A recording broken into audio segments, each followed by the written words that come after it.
On Monday, April 15th, 2013, the city of Boston was disrupted in the celebration of their most cherished holiday, Patriots' Day.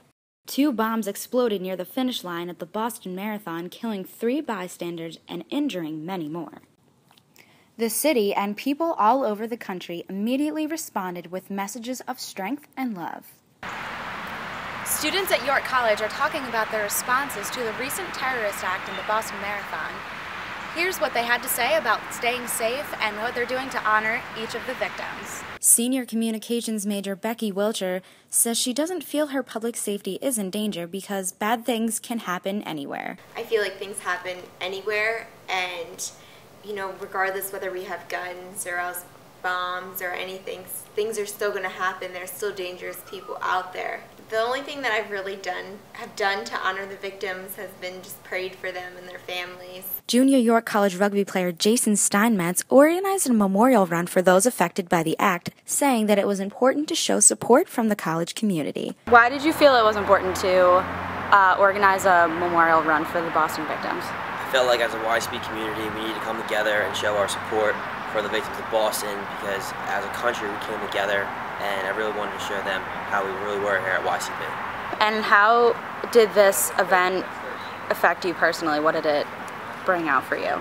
Well, as a runner who's done these competitive type of runs, it kind of hit home. So when I did this, it really felt, and I felt really good about myself, and also as a school that we actually made a contribution to the fund as well. Karen Jones, head of counseling services at York College, says fear can be positive. If there are students who are feeling anxiety, what advice would you give them? I think that being fearful is not necessarily a bad thing. Fear can teach us a lot. It might make us look at ourselves and then examine where is this fear coming from and how do I manage it, so we can learn a lot about resiliency when we feel fear. So I don't think that's a bad thing. We don't want it to take over our lives. So if we've experienced some kind of critical incident or we're impacted significantly and feeling a lot of fear, it's important to do things like make sure that we're following the same routines that we typically do when it comes to eating and sleeping and food intake.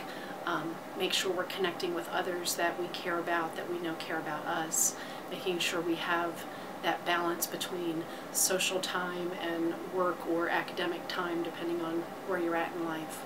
Future public events will continue to up their security based on what happened in the Boston Marathon.